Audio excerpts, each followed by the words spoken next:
प्रश्न किसी ने किया कि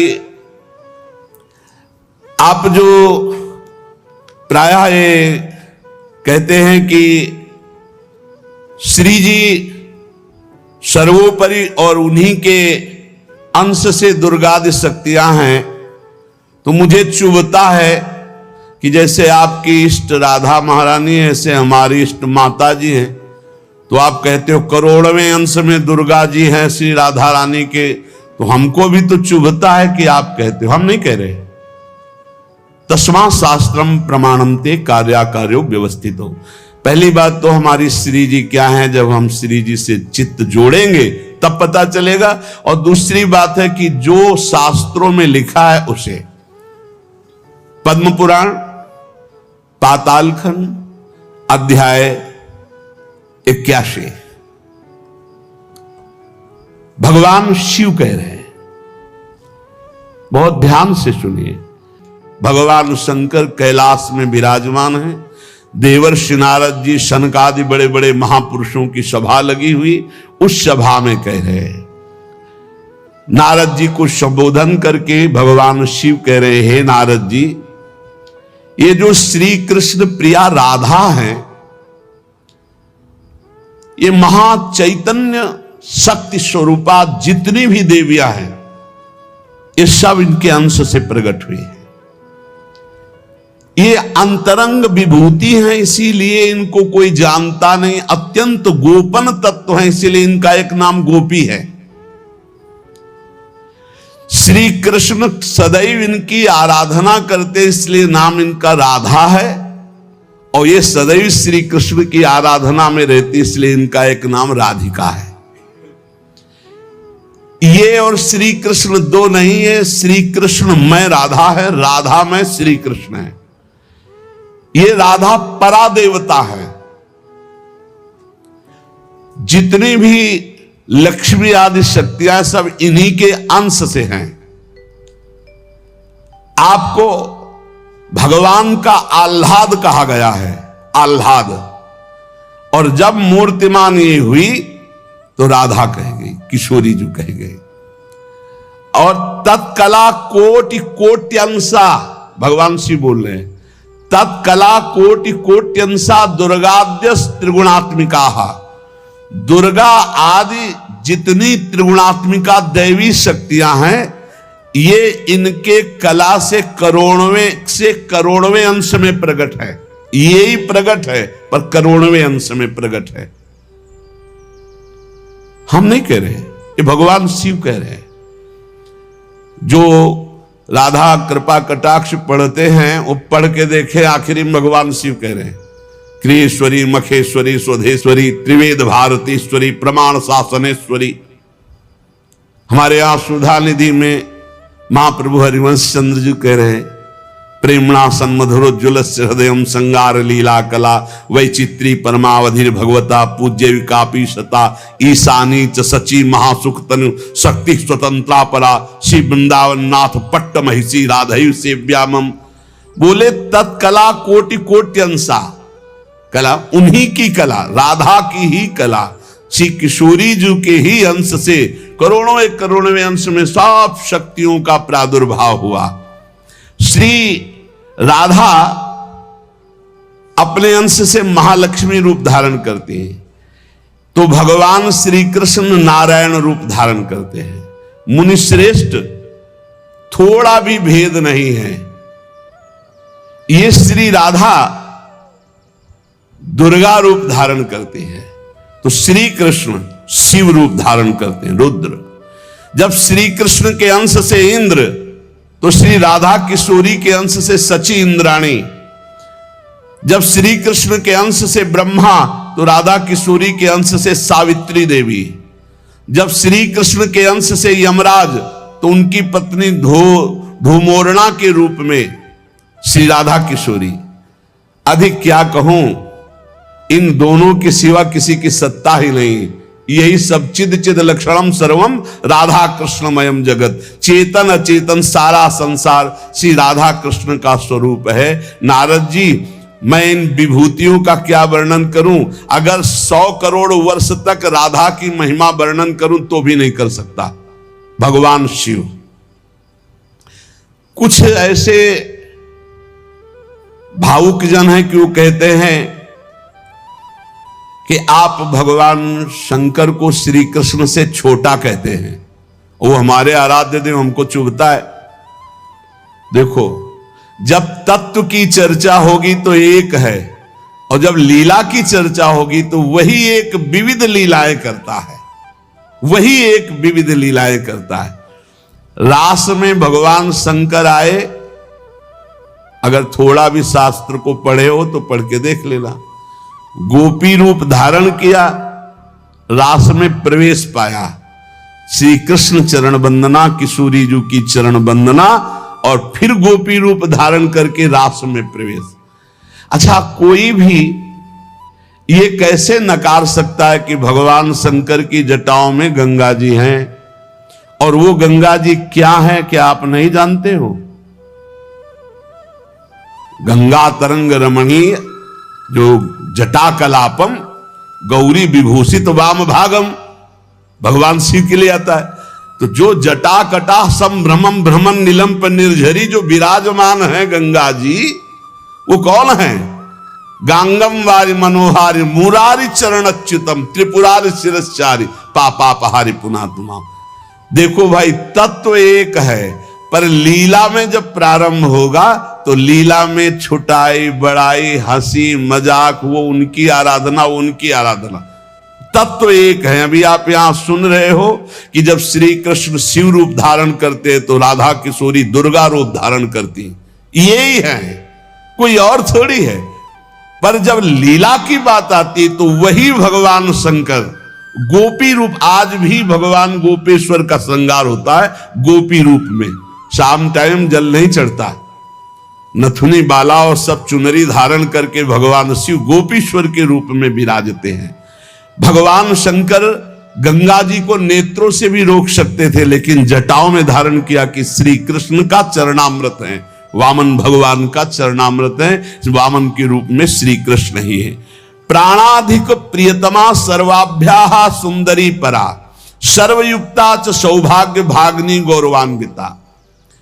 हमारी जो श्री किशोरी जो हैं, एक यहां बात ध्यान रखनी है कि एक प्रश्न और आता है सभा में, जब चर्चा होती है तो उसको सुनकर के लोगों के अंदर प्रश्न आता है कि शिव पुराण में लिखा है कि भगवान शंकर सर्वश्रेष्ठ है, देवी पुराण में लिखा है कि इन्हीं से सबकी उत्पत्ति है।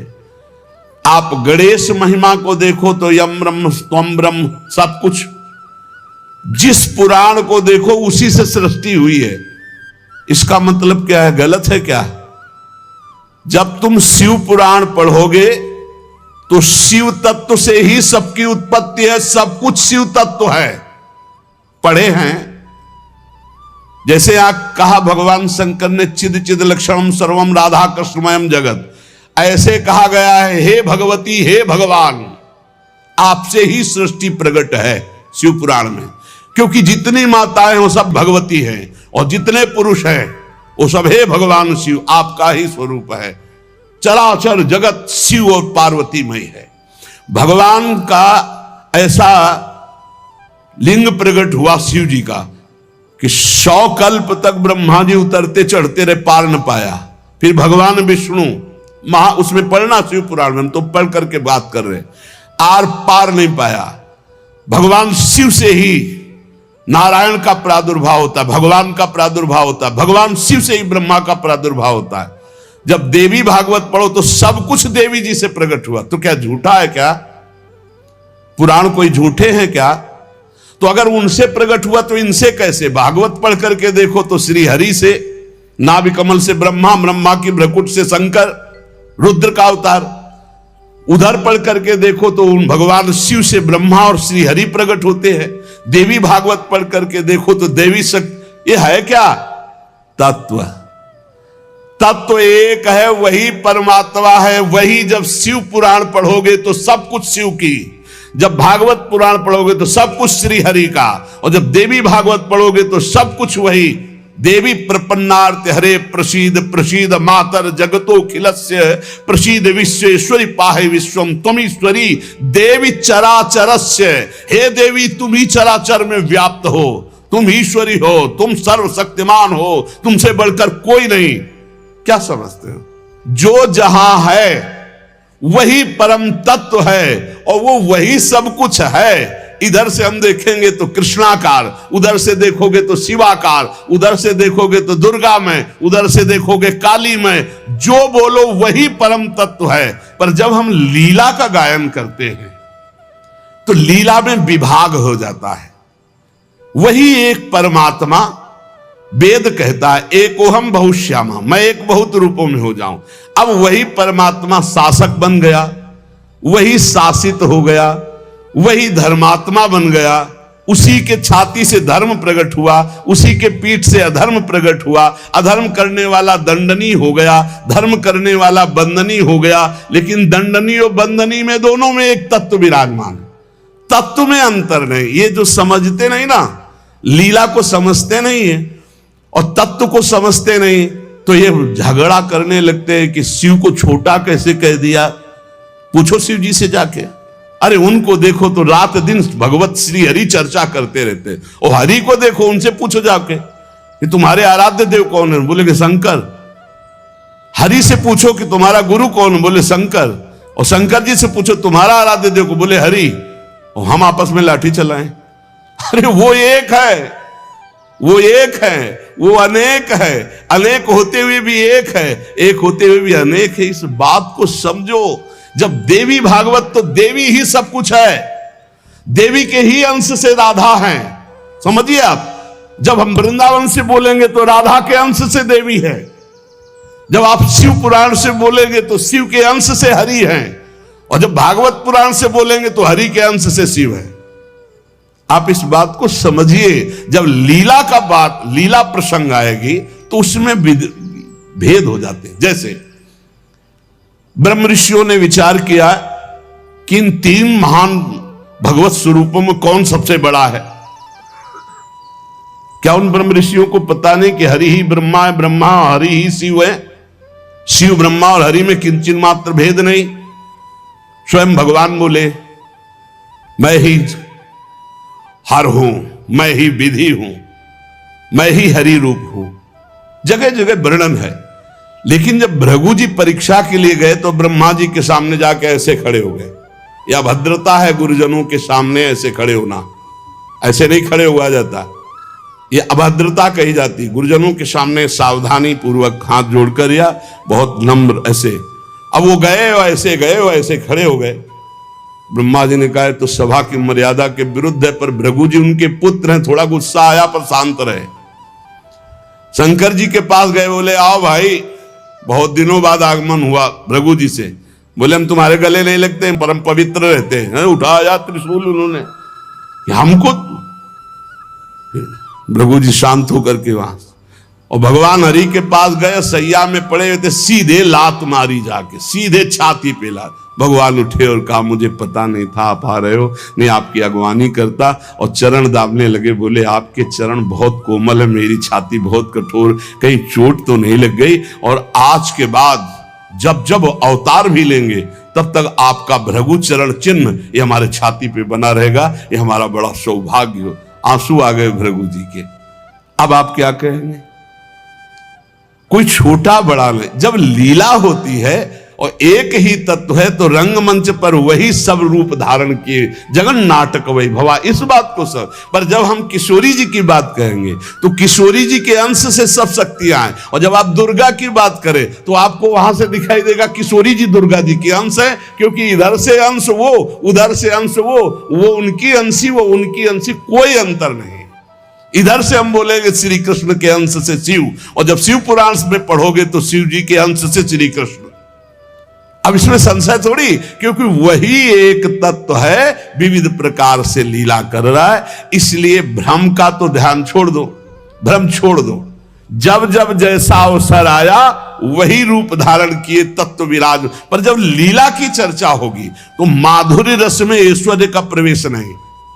भगवान के ऐश्वर्य का प्रवेश नहीं तो और ऐश्वर्य शक्तियों की तो बात जाने दो। कभी आपको कोई भी शास्त्र मिला हो कि ब्रज में सुदर्शन चक्र का प्रयोग भगवान ने किया या प्रवेश हुआ, तो हमें बताना। कभी दिव्य वैभव का प्रयोग, क्योंकि ये माधुर्य का क्षेत्र है, ये जो ब्रज है ये वात्सल्य माधुर्य। कभी सुदर्शन चक्र से ब्रज में किसी को मारा हो, मुझे तो याद नहीं है। आप लोगों को कोई याद आवे तो हमको भी बता देना, क्योंकि अभी तक तो नहीं पढ़ा है हम। आगे अगर किसी को लगे, दूध पीते हुए पूतना को मारा, प्रवेश करके अघासुर को मारा, फाड़ के बकासुर को फेंक दिया और उसका पैर पकड़ के धेनुकासुर को मारा। बस यही थप्पड़ घूसा इसी से पहुंचा दिया है। ना तो कौमोदकी गदा आई है, ना प्रभु की तलवार आई है, ना यहां सुदर्शन चक्र आया है, ना यहां दारुक सारथी रथ लेके आया है। ये ऐश्वर्य नहीं, ये प्रेम देश है। ऐश्वर्य का प्रवेश नहीं है यहां। और जहां कहीं ऐश्वर्य का कुछ दिग्दर्शन कराना चाहा तो वहां वात्सल्य ने डांट लगा दी है। जैसे मुख में जब मिट्टी खाई ऐश्वर्य दिखाना शुरू किया तो वात्सल्य ने डांटा है, यहां नहीं। तो तुरंत मैया को लगा है मेरी आंखों का दोष कोई है, ये तो मेरा लाला है ऐश्वर्य का।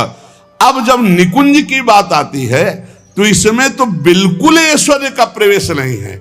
ब्रज में तो आप थोड़ा ऐश्वर्य की झलक दिखा दिए, अंतर ध्यान हो गए, लेकिन निकुंज में कहीं नहीं कि अंतर ध्यान की लीला एक बार भी हुई हो। निकुंज में बताना पूरे वाणियों को पढ़ करके। अब जो निकुंज रस है इसमें कहीं वर्णन नहीं है कि अष्टभुजा का प्रवेश है या षोडश भुजा का। हमारी ही श्री जी सब अंशों से है, लेकिन ऐश्वर्य रूप नहीं, ये महामाधुर्य रूप है। इसी महामाधुर्य की महिमा की हम उपासना करते तो हमारे लिए हमारा उपास्य देव सर्वश्रेष्ठ है। और जब उपास्य देव की सर्वश्रेष्ठता की लीला में देखते हैं तब ये वर्णन आता है कि अनंत शक्तियां, देखो भगवान शिव ने स्वयं वर्णन किया कि ये जो अनंत शक्तियां तत्कला कोटि कोट्यंसा दुर्गाद्यस्त्र गुणात्मिका। अब देखिए वही प्रभु है शक्ति, वही है शक्तिमान, किंचन मात्र अंतर नहीं। लेकिन प्रभु आदेश करते हैं कि मैं अब अवतार लेने जा रहा हूं, भागवत में पढ़ के देख लेना। तुम हे महाशक्ति बलराम जी का कर्षण करके रोहिणी के गर्भ में डालो और मैं स्वयं अवतार लो। तुम जाकर नंद बाबा के यहां कन्या रूप से पूरी लीला पढ़ के देख लो। और नाम चामुंडा, कुष्मांडा, दुर्गा आदि तुम्हारे विविध नाम भगवान ने रखे और तुम सबकी कामना पूर्ण करने वाली होगी। जाओ मेरा आदेश है, ऐसा करो। भगवान ने आदेश किया, शक्ति कार्य कर रही। भगवान की प्राप्ति के लिए उसी शक्ति की आराधना कात्यायनी रूप से गोपिकाएं करते हैं कि मुझे श्री कृष्ण पति रूप में प्राप्त हो। उसी शक्ति की आराधना सीता जी गौरी पूजन करती है। और सीता जी कौन है? काल रात्र निश्चर कुल केरी, महाकाल रात्रि स्वरूपा उनको गोस्वामी जी ने कहा। काल रात्रि निश्चर कुल केरी, जय सीता पर प्रीति घनेरी। ये नहीं समझ रहा रावण की साक्षात इसका काल पधारा है। ये काल रात्रि महाशक्ति स्वरूप चाट जाएंगे, कुछ नहीं बचेगा लंका में। ये दुष्ट जिनके प्रति विरोध भाव कर रहा है कौन है? वही गौरी है और वही गोरी है, वही महाशक्ति है और वही सीता जी है। अब आप समझिए, आदि शक्ति जय जग उपजाया, सीता जी गौरी पूजन कर रहे हैं। गौरी जी खसी माल मूर्ति मुस्कानी, जाओ मनुजा हिराचे मिली सोबर साध सुंदर साव। तो सीता जी कौन है? मनुष्य रूपा को भगवान राम कह रहे। आदि शक्ति जय जग उपजाया, सो अवतरी मोरिया माया। अरे कोई भेद नहीं, कहीं भेद नहीं। पर जब लीला की बात करेंगे तब लीला में भेद दिखाई दे रहा है कि सीता जी गौरी जी का पूजन कर रहे हैं, उनसे वरदान प्राप्त कर रही हैं। और भगवान प्रिया सती को संशय हो जाता है। लीला भेद देखो कि ये राम जी कैसे सच्चिदानंद में, जब हे खग हे मृग हे मधुकर श्रेणी, पूरा प्रसंग पढ़ करके देखो आप। और है कौन? या देवी सर्वभूतेषु बुद्धि रूपेण संस्थिता। जब लीला में देखोगे तो तत्व की बात भूलना पड़ेगा, तभी स्वाद आएगा। और जब तत्व देखोगे तो शांत रस आएगा। ये दास्य वात्सल्य सख्य ये रसों का स्वाद नहीं मिल पाएगा, उसमें एक ही तत्व है, तो वह समझ में आ रहा है वही तत्व है। जब लीला में देखोगे तो आपको वही तत्व परशुराम है, वही तत्व राम जी हैं। लेकिन राम जी के आगे परशुराम जी घुटने टेक कर जय जय जय रघुकुल केतु, भृगुपति गए तपहि बने हेतु, ये समझना होगा। ये जो आजकल के नए बच्चे ना ये तर्क वितर्क शुरू कर देते हैं, लीला में तर्क वितर्क नहीं होता है, तत्व में एक ही वस्तु है। तत्व की जब बात करोगे तो आप क्या समझते हो, कितने दिन से तुम दुर्गा जी की उपासना करते हो? बचपन से आराधना, और पूरी अम्मा मान के, पूरी जैसे अपनी अम्मा, पूरा आसक्ति अम्मा, आद्या शक्ति दुर्गा, और पिता भगवान शिव। तुम समझते नहीं हो, जहां हमें भेजा है उस तत्व को जो समझाया उस तत्व से बोल रहे, तुम उसको दो पक्ष में ले रहे हो। तुम्हारे को क्या पता कि महादेव जी मुझे कितना प्यार करते हैं, भगवती कितना प्यार करती है, हम भगवती अम्बा और महादेव जी से कितना प्यार करते हैं। तत्व को समझिए। राधा तत्व सर्वत्र व्याप्त तत्व है, चिद चिद लक्षणम सर्वम राधा कृष्णमयम जगत। पर जब लीला में स्वरूप राधा जी का जो है वो कहीं त्रिभुवन में कहीं नहीं है, क्योंकि महामाधुर्य रस प्रेम स्वरूपा है, जिनकी आराधना स्वयं श्री कृष्ण करते, और जिन श्री कृष्ण की आराधना भगवान शंकर शनकादि ब्रह्मादि सब करते। ये हमारे उपास्य देव है। और जब आप अपने उपास्य देव के विषय में जैसे बोले कि श्री कृष्ण जिनके सेवक हैं ऐसे महादेव, कोई परेशानी नहीं। श्री कृष्ण जिनके सेवक हैं ऐसे महादेव, क्योंकि हमें पता है कि तुम जो बोल रहे हो वो सत्य बोल रहे हो, क्योंकि वैसे ही उस तत्व को देखा जाता है। ये तत्व है ही ऐसा कि हम जिस भावना से जैसे देखें वैसे दिखाई देगा। जब हम गणेश स्तोत्र पढ़ते हैं तो सब कुछ गणेश जी बने हुए हैं, जब राम स्तोत्र तो सब कुछ राम, जब कृष्ण सब कुछ कृष्ण, जब नरसिंह तो सब कुछ नरसिंह, जब वाराह तो सब कुछ वाराह, वही बने हुए, दूसरा कोई नहीं। इसमें हमें कोई संशय नहीं है। तुम्हें कितना ज्ञान है, उनके पति हैं शिव ज्ञान समुद्र, वो कह रहे हैं, हम तुम्हें पूरा परिचय के साथ बता रहे। पद्म पुराण पाताल खंड अध्याय 81 उसमें कह रहे तत्कला कोटि कोट्यंसा दुर्गाद्यास त्रिगुणात्मिका। कभी रास का स्वाद लिया है? रास का स्वाद लेना है तो ब्रज रस में। इसी यही तो वृंदावन की लीला, मत समझो गुरु को चीला, यहाँ ऋषि मुनि गए हार जपे जा राधे राधे, ऋषि मुनि गए हार जपे जा राधे राधे। प्रियालाल हैं प्रियालाल। अगर हम जो बोलते हैं उसकी बात को समझ लेना, कह दो कहां प्रमाण है तो हमारी छाती प्रमाण है, खिलवाड़ मत समझना। अगर तुमने राधा किशोरी की अवहेलना करके कहा कि अम्बा, जब जड़ भरत जी के ऊपर गड़ासा चलाने की बात अम्बा के ही सेवकों ने किया तो भद्रकाली सहन नहीं कर पाई और मूर्ति फोड़कर प्रकट हो गई, काट के फेंक दिया अपने ही उपासकों को। होश में रहे ना, राधा किशोरी है। तत्व से बोलोगे तो मुझे कभी कोई संशय नहीं, सब एक हैं। जब लीला में आओगे तो वही स्वामी बनता है, वही सेवक बनता है। जब लीला में देखोगे तो वही छोटा बनता है, वही बड़ा बनता है। वो विविध रूप धारण करके एक ही तत्व खेल रहा है, इसमें संशय नहीं। पर जब लीला का रसास्वादन करते तब आप उसमें संशय मत करो। वो विविध लीलाएं, वही गोपी बना है, वही श्री जी बना है, वही वृंदावन बना है, और वही प्रीतम बना है, और वही खेल रहा है। वही नरक बना है, वही अधर्म बना है, वही दंड विधान बना है, वही रोग बना है, वही विविध प्रकार की यातना बना है। समझो ना, कह दो नरक भी वही बना। तो जब नरक नहीं था तब कौन था? श्री कृष्ण। और जब नहीं रहेगा तब कौन है? श्री कृष्ण। तो बीच में जो भास रहा है नरक वो है कौन? श्री कृष्ण। अब ये जान जाओ तो नरक ही नहीं है, परम पद के अधिकारी हो गए। जब यही नहीं जान रहे तो दुखप्रद है, अगर जान गए तो वो सुखप्रद है। अगर जानकारी का भी विस्मरण हो गया और सच्चिदानंद में स्थित तो आप ही वो हो, जानत तुम्हें हो जाए। तुम भी वही हो जो शिव, जो कृष्ण। जब तत्व में आओगे तो तुम भी वही हो, कोई किंचन मात्र अंतर नहीं। वही एक परमात्म तत्व विविध रूप में खेल रहा। चिद चिद लक्षणम सर्वम राधा कृष्णमयम जगत, ईशावास्यमिदं सर्वम यत् किंचे जगत्याम जगत। और सच्ची मानो बिना भजन के समझ नहीं सकते रे। हमारी भाषा समझ ले। ये तर्क वितर्क से नहीं समझ सकते। जब तक ब्रह्मचर्य नहीं रहोगे, पवित्र आहार नहीं करोगे, लाखों नाम जप नहीं करोगे, तब तक वैसे समझ जाओगे ये कोई बातों का विषय है। भजन नहीं करोगे, परमात्मा तत्व तुम्हारे तर्क वितर्क से समझ में आएगा। इसलिए समझा देते कि समझ लो, तुम्हारा मंगल हो जाए। और अगर ऐसे पक्ष और विपक्ष की भावनाएं रखोगे तो तुम्हें संतों में दोष दर्शन हो जाएगा। पक्की बात समझ लो। इसलिए बहुत सावधान। यहां से जो चर्चा होती है वो भगवत प्रसाद स्वरूप होती, उसका पान करो तर्क छोड़ करके। खूब नाम जप करो, डट के बन जाओगे। खूब संतों की चरण धूलि माथे पे। हाँ, लहु गणित तत्तपसा न याति न चेज्या न निरूपणात् गृहाद्वा न छंद सा न जलाग्नि सूर्यो बिना महात्पाद रजोभिषेकम। रज लगाओ, संतों की चरणामृत पियो, संतों के वचनों का श्रद्धा विश्वास पूर्वक बढ़िया मंगल में ज्ञानी हो जाओगे। आपको कोई संशय नहीं रहेगा। पर लीला में बड़ा अंतर है।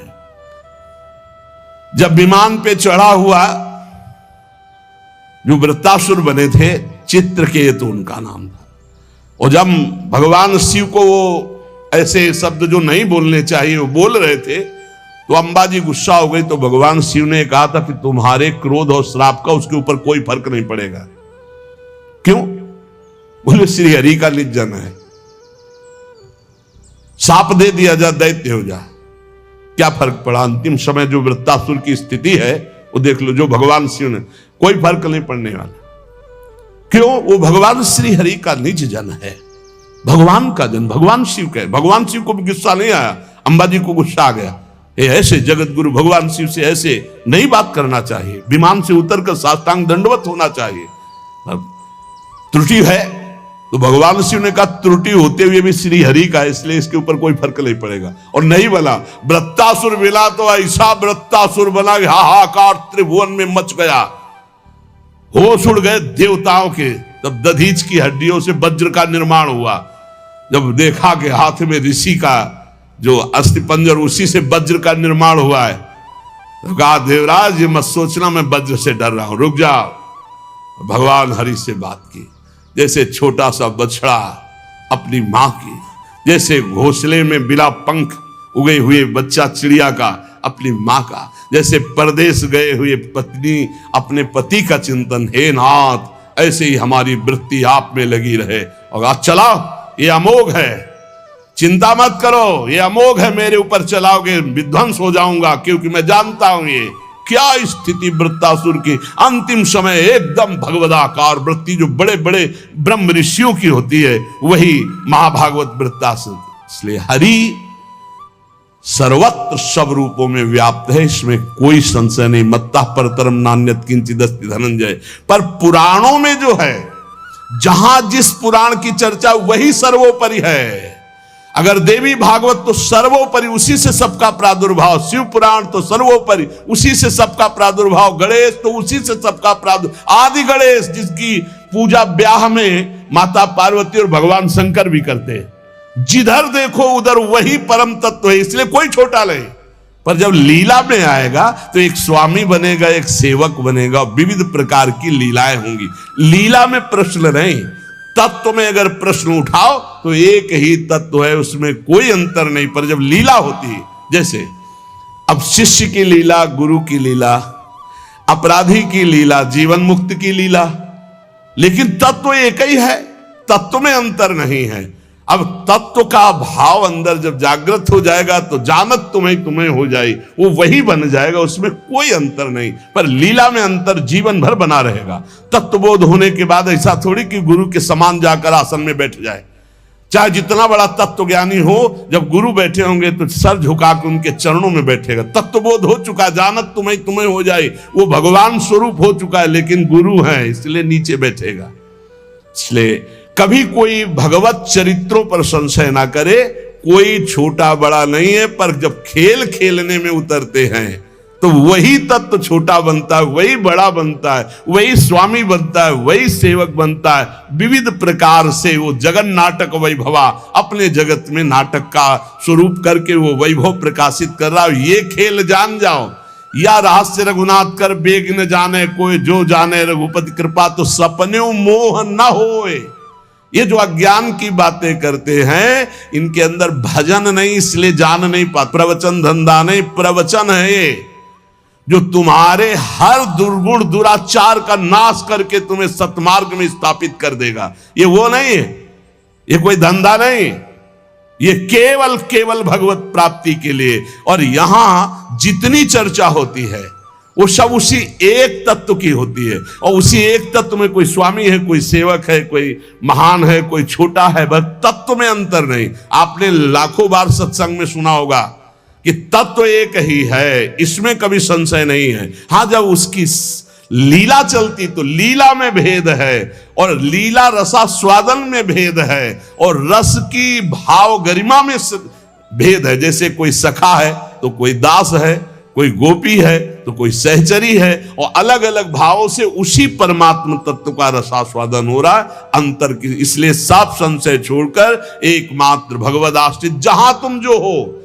गणेश उपासक के लिए सर्वोपरि गणेश, सब उनके नीचे। देवी उपासक के लिए सर्वोपरि देवी, सब उनके नीचे। शंकर उपासक के लिए शंकर जी सर्वश्रेष्ठ, उनके सामने। कृष्ण उपासक के लिए कृष्ण सर्वश्रेष्ठ, राम उपासक के लिए राम। हमें कोई संशय नहीं, क्योंकि वही तत्व बैठा हुआ है। पर जब लीला में देखो तो हनुमान जी बन के शंकर जी ही चरण पकड़े राम जी के, और राम जी सेवक बन करके रामेश्वर की स्थापना करते। लीला में तुम कहां काट सकते हो? लीला में तर्क वितर्क नहीं, एक ही तत्व है, उसमें कोई अंतर नहीं। इसलिए बहुत सावधानी पूर्वक संतों के वचनों को सुना जाए और अपने चित्त में धारण करके भगवदानंद की प्राप्ति की जाए, जिसके लिए हमको अवसर मिला है। कहीं हम इधर उधर दोष दर्शन करके अपने परमार्थ से भ्रष्ट ना हो जाएं, इसे ध्यान से सुन लो। जो जिनकी उपासना कर रहा है उसके लिए वो सर्वोपरि है। सर्वोपरि इसलिए कि वही सर्वोपरि तत्व है, दूसरा कोई नहीं है। पर जो जहां उपासना कर रहा है उसके लिए ये गर्व होना चाहिए कि हमारे उपास्य देव सर्वोपरि हैं। तर्क की जरूरत नहीं, मान्यता की जरूरत है। आप सर्वोपरि मानेंगे तभी तो आपका मन आराध्य देव में पूर्ण समर्पित होगा, और जब आप अनुभव करेंगे तो सब रूपों में मेरा ही आराध्य देव है, ऐसा आपको अनुभव होगा। और यही अनुभव होना परम सत्य अनुभव होना है। इसलिए खूब नाम जप करो, अच्छे आचरण करो, तर्क वितर्क मत करो। लीला अलग क्षेत्र है, तत्व ज्ञान अलग क्षेत्र है। तत्व का बोध होना और लीला में प्रवेश होना, दोनों में बहुत अंतर है। जब लीला की बात आएगी तो तत्व अंतर ध्यान हो जाता है, नहीं तो कैसे ध्यान है?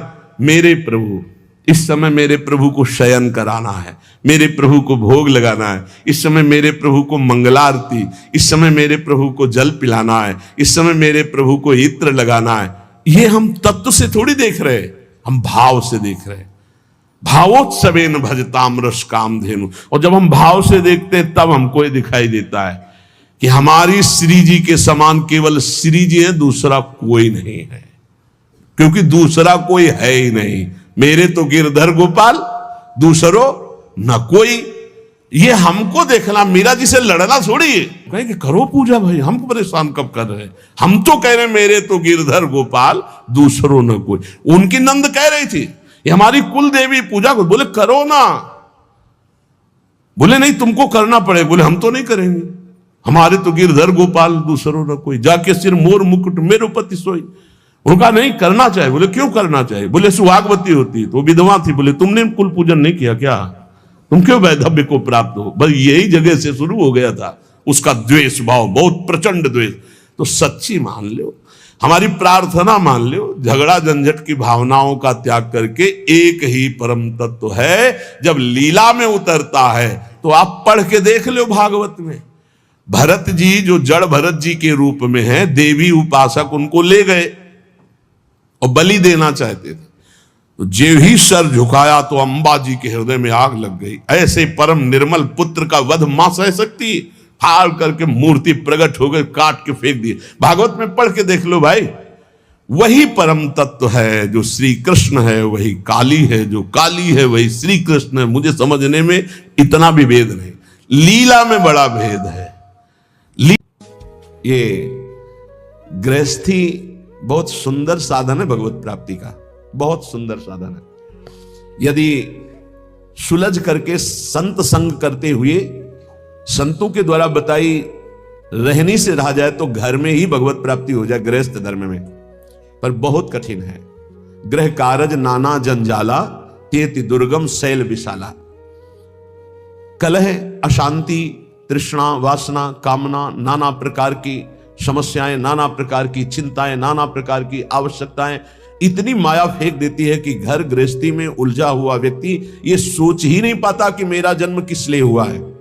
सच्ची कहते हैं आपसे, कभी हमने सुना ही नहीं कि भगवत प्राप्ति करनी है या भगवत प्राप्ति क्या है, कोई चर्चा नहीं सुनी हमने। बस वही जहां चार लोग बैठेंगे, यार तुम तो बड़े भाग्यशाली भय, अपने लड़का का ब्याह कर लिया, अब कोई मिले तो यार हमारे भी लड़का करवा दे। यही प्रपंच की बात है, यही प्रपंच। हमने तो गाड़ी खरीद ली, हमने मकान बना लिया, हमने बस यही उपलब्धियां, यही जीवन का लाभ। कोई भजन, कोई भगवत प्राप्ति या कोई आवागमन से मुक्ति की बात कहीं आपको नहीं मिलेगी। अगर मिलेगी तो भगवत प्रेमी महात्माओं के संग से मिलेगी। ये हमने देखा है, खूब अच्छे से देखा है। सर्दी का समय है, आग जला ली, 10 लोग बैठ गए, 4 घंटे वही प्रपंच, एक बार रामकृष्ण हरि, एक बार भी नहीं। किसी के हृदय में भजन की कोई वृत्ति ही नहीं। गृहस्थी में हमने देखा, ये तो बड़े अहोभाग्य हैं जो अपने घर परिवार के सब कार्यों को सुव्यवस्थित करते हुए भगवत आराधना, भगवत प्रार्थना, भगवत सेवा, भगवान नाम जप, अरे हम इनको बहुत धन्यवाद देते हैं। दिन भर रिक्शा चलाते हैं, वृंदावन वास करते हैं, श्री जी की सेवा पधराए हुए हैं। कैसे बताएं कितने सौभाग्य इनके हैं। मरा जा रहा है प्राणी, केवल रुपया पैसा भोग सामग्रियों, मर गया, फिर न जाने कितनी नीच योनियों में जन्म होता है। ये गृह कारज नाना जंजाला, तेति दुर्गम शैल विशाला। बहुत बड़ा पहाड़ है गृहस्थी का, जिसको पार करके भजन करना। गृहस्थी अगर थोड़ा भजन करके धर्म से चले तो उतने से ही भगवान प्रसन्न हो जाएंगे, क्योंकि बहुत कार्य उसके पास है। आप उन समस्याओं को नहीं समझ सकते हैं जो विरक्त भाव में है, क्योंकि अपने लोगों ने देखा ही नहीं उस विषय को, बचपन से निकल पड़े। लेकिन थोड़ा अनुमान लगा सकते हैं। जब हम पढ़ते हैं, जब हमारी पढ़ाई की फीस, हमारे कपड़े, हमारे परिवार के लिए सब आवश्यक सामग्रियां, और वो एक आदमी कमाने वाला, वो भी एक किसान, उसके चेहरे की हालत देखो जब उससे कहा जाता है कि हमारी फीस महीने की दीजिए। हाँ हाँ देखो देंगे। एक किसान आदमी अगर 4 टमाटर खरीदने जाएगा तो गेहूं बेच के उसकी सिंचाई कितना कितना कितना का। एक आदमी नौकरी करता है, उसको एक सीमित अर्थ मिलता है, उससे पूरे परिवार का। वो भजन, भगवत प्राप्ति, मोक्ष प्राप्ति, अरे भूल जाओ, कहीं कोई चर्चा नहीं। हमने देखा है, कोई चर्चा नहीं। प्रथम वर्ण में जन्म हुआ है तो भाई थोड़ा तो सुबह सुनो, जल्दी तैयार, ओम जय जगदीश, जल्दी तैयार करो, कोई मतलब नहीं है। तन मन धन सब तेरा, सब चिंतन उधर चल रहा है। उसको अपने कार्य में जाना है, हल जोतला है, या अपनी ड्यूटी में जाना है। भगवत प्राप्ति चिंतन गृहांध कूपे। बूढ़ा के घर में जानते हो कैसे होती है? छोटा लड़का ला, बस उसको डुलाते रहो, माला नहीं लेके बैठे लो। गीता भागवत सुनने का स्वभाव है नहीं है। बहुत बहुत बहुत धन्यवाद है जिनको गृहस्थी में रह के भजन करते हैं। सच्ची मानना, बड़े बड़े परमहंसों के माता पिता गृहस्थ ही हुए हैं। बड़े बड़े परमहंसों का उदर पोषण गृहस्थों से ही होता है। बड़े बड़े परमहंसों के शरीर का वस्त्र गृहस्थों से ही मिलता है। आप गृहस्थ धर्म में रह करके यदि नाम जप करते हैं, अतिथि सेवा, साधु सेवा करते हैं, तो सच्ची मानिए वो आपको निश्चित भगवत प्राप्ति कराएगा, निश्चित। एक तपस्वी आजीवन कठोर तपस्या जितेंद्रियता से जिस पद को प्राप्त करता है, गृहस्थी केवल पापाचरण न करे तो उसी से उसे भगवत प्राप्ति होती है। गृहस्थी में थोड़ा सा भी धर्म महान उन्नति का कार्य कर सकता है। बस ये ध्यान रखे, इतना बुलावा है कि भजन नाम की कोई वृत्ति नहीं मिलती। कोई अगर भजन कर पा रहा है तो संतों की कृपा से। सच्ची मानिए, संतों की कृपा का एक अमोघ फल हम देखते थे। कभी का नहीं पड़ा था इस शरीर के जनक ने, कभी का नहीं पड़ा था। उनके गुरु पूज्य श्री स्वामी शारदा आश्रम सरस्वती जी महाराज आते थे, तो उनका बिना पढ़े लिखे पशु होता है? न रामायण, न गीता, न भागवत, न नाम जप, क्या कम से कम अक्षर का ज्ञान करके कुछ तो धर्म शास्त्रों का स्वाध्याय करना चाहिए। ये बात बैठ गई। तो मास्टर से प्रार्थना की किसान होते कि हमको ककारा और मात्राएं सिखा दो, तो रामायण और गीता पढ़ना सीख गए। हल जोतने जाते तो गीता, रामायण, गुरु की पादुका, गंगाजल, ये पादुका का ऐसा चरणामृत उतारते और रामायण और गीता जी करते। चाहे दिन के 12 बज गए हो 4 बजे से, फिर ये करने के बाद जब प्रसाद तो भगवान नाम कीर्तन खड़े होकर आसपास देखकर, थोड़ा सा धर्म भी महान भगवत प्राप्ति का हेतु कर देगा। ऐसी संतानें प्रकट होंगी जो तुम्हारी पीढ़ियों की पीढ़ियां उद्धार कर देंगी। गृहस्थी बहुत बड़ा धर्म है, बहुत बड़ा धर्म है, इससे बड़ा कोई धर्म नहीं। ये मत सोचो जैसे लोग कह देते ना, अरे हम तो गृहस्थ। गृहस्थ का मतलब समझते हो, हर धर्म का जनक, हर धर्म की उत्पत्ति उसी से होती है, हर धर्म की पुष्टता उसी से होती है, हर धर्म की व्यवस्था उसी से होती है। आप गृहस्थ धर्म को बहुत हल्के में ना ले, भगवान का अवतार भी गृहस्थ धर्म में ही हुआ है।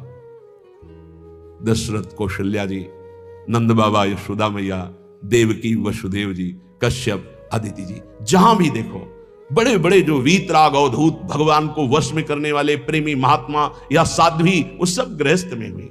यहां जो कह रहे गृहांधकूपे, गृह में ऐसे अंधे बन करके लगे हुए हैं कि ना नाम जप से मतलब, ना धर्म से मतलब। बोले भागो, इस अंधकार कुएं से भागो और प्रकाश की तरफ।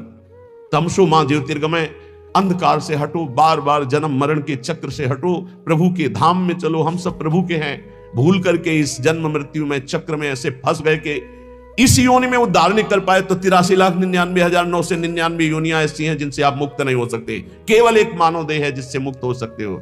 आज थोड़ी बुद्धि जागृत है तो मेरी बात मान जाओ, भाग के आ जाओ वृंदावन।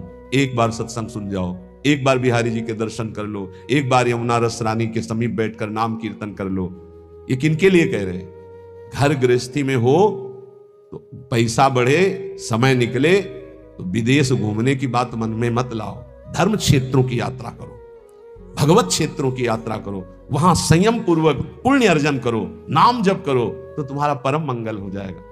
आज ऐसी बुद्धि खराब हो गई कि लाखों रुपया खर्चा करेंगे लेकिन ऐसी जगह देखेंगे जाके जहां बुद्धि और मलिन हो जाए। कहां जा रहे हैं?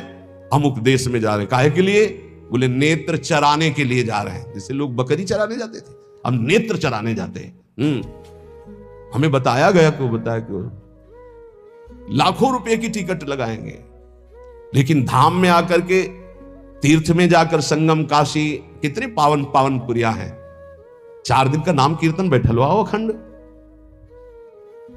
1000, 2000, 4000 संतों को बैठ के पवाओ, उनकी जूठन पाओ, देखो निहाल हो जाओगे। अर्थ का प्रयोग करना भगवान के कृपा पात्रों को आता है। अर्थ का प्रयोग करना भगवान के कृपा पात्रों, शोधन धन्य प्रथम गति जाकी। भगवान के धामों में आकर नाम कीर्तन करो। हमारी बात मान लो, अगर कुछ भी अर्थ तुम्हारे पास ज्यादा है, 4 घंटे नाम कीर्तन बैठलवा दो। तुम नहीं कर सकते हो निरंतर नाम जप, तो ऐसे संयोग बैठा लो, भजन करने वालों को सुविधा दे दो। धाम आ गए, यहाँ के पशु पक्षियों को, मान लो ज्यादा पैसा नहीं, 2-4 किलो चना ले फुला दिए, पशु पक्षियों को पवार है, गाय को एक दिन चारा पवार, ये धर्म कार्य करो। लाखों रुपया खर्च करके कहां जा रहे हो संसार को देखने के लिए? भारत जैसी पावन भूमि कहां है? यहां एक से एक ऐसे भजन की वृत्तियां प्रकट हो जाएं, ऐसे धर्म क्षेत्र, तीर्थ क्षेत्र, ऐसे भगवत धाम है। श्रीपाद कह रहे असंख्य जन्म बर्बाद कर दिए, लौटो, एक बार श्रीधाम वृंदावन में आ जाओ। तुम्हारे मोह पास को काटने के लिए समर्थ श्रीधाम वृंदावन सत्संग करा देगा। सत्संग ऐसी कैंची है जो मोह पास का नाश करती है। तुम समझ रहे हो कि हमारा यही कर्तव्य है कि इनका पालन पोषण करके खूब चाहे जितना पाप कर्म करे, तो श्रीपाद कह रहे निज सर्वनाश करो। आत्म, अपने आत्म स्वरूप का सर्वनाश करने वाले, तेरी यह समझ में नहीं आ रहा कि तू जिस पाप कर्म से धन कमा रहा है तो ये तेरा सर्वनाश कर देगा। तू परिवार को अपना सुहृद समझ रहा है, निज जन समझ रहा है, उसके लिए पाप कर रहा है, ये तेरी दुर्गति कर देगा। मरने वाले की अंतिम इच्छा पूछी जाती है ना, क्या अंतिम इच्छा है? ये जो पुण्य का त्याग करके पाप कर्म करते हुए उन्नति को प्राप्त हो रहे हैं, इनकी अंतिम इच्छा पूरी की जा रही है। बहुत बुरी तरह नष्ट होंगे। ये वृंदावन में आप सत्संग में सुन रहे हैं, इसे दिमाग में बैठा लीजिए। पाप कर्म करने पर जो उन्नति प्राप्त होती है, तो जैसे फांसी देने वाले की अंतिम इच्छा पूरी की जाती है, ऐसे तुम्हारी अंतिम इच्छा है ये, भोग लो इसे। क्यों? तुम्हारे सुकृत अब सब नष्ट हो गए हैं। अब जो तुम्हारे पाप कर्म का फल आने वाला है, सर्वनाश का तांडव होगा। आंख खोल करके समाचारों में और संसार में देख लीजिए, कोई भी रहा न कोकुल रोवन हारा। इतिहास साक्षी, पढ़ के देख लीजिए। प्रगट में वर्तमान समय में, भूतकाल में, तो भविष्य में भी ऐसा ही होगा। ये खुद देखी हुई बात, सुनी हुई बात, पढ़ी हुई बात, समझी हुई बात कह रहे हैं। पाप कर्म करने वाले की उन्नति का मतलब है अंतिम इच्छा। अब सर्वनाश का तांडव उसके जीवन में होने वाला है, बहुत बुरी तरह उसका सर्वनाश होता है। इसलिए निज सर्वनाश करो। अपना सर्वनाश करने वाले पाप कर्मों को करके स्त्री पुत्र परिवार आदि की कामनाओं को पूर्ण करने वाले तेरी दुर्गति होगी, तेरे परिवार की दुर्गति होगी। इस बात को समझ, धर्म पूर्वक चल, तो गृहस्थ धर्म से ही भगवत प्राप्ति, सबका मंगल हो जाएगा। असंख्य जन्म व्यर्थ कर दिए, अब ये मानव जीवन तेरा व्यर्थ ना जाए। इसलिए कोई तुझे ऐसा भी समझाएगा, ऋण ग्रस्तो यायाम कथमह वृंदावनम हम। देखो, तुम्हें हमारा ऋण है, मातृ ऋण, पितृ ऋण, ऋषि ऋण और भी जगत के ऋण। तुम कैसे वृंदावन जा सकते हो? कैसे तुम भजन कर सकते हो? कैसे तुम भगवान की आराधना कर सकते हो? नहीं। त्यजेयम व्या वृद्धावगति पितर उदार शिशुकान। देखो, तुम्हारे वृद्ध माता पिता हैं, इनको कैसे? देखो, तुम्हारे छोटे पुत्र हैं, पत्नी है, इनकी मदगत प्राण, ये तुम पर प्राण न्यौछावर किए, तुम माला लेकर बैठने वाली बात सोचते हो? नहीं नहीं। कथम मां मज्जीवान बत परिहरेयम निज जनान। तुम कैसे अपने निज जनों की याद छोड़कर भगवान की याद कर सकते हो? नहीं। ऐसे फांसता है मोह जाल संसार का। संताशिश्लाघ्यो भूतेत्य फल कलनो मुह्यति बुद्धि।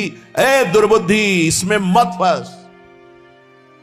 इसका तात्पर्य ये नहीं कह रहे कि भाग करके बाबा जी बन जाओ। इसका तात्पर्य कह रहे इनके द्वारा मोह जाल में फंसकर पापाचरण मत कर। धर्म के द्वारा अपने, तभी हमका प्रणाम है उनको जो रिक्शा चलाते हैं, मेहनत करते हैं, ठाकुर सेवा विराजमान किए हुए, नाम जप करते हैं, कंठी तिलक धारण किए हुए, राधा राधा कहकर बोलते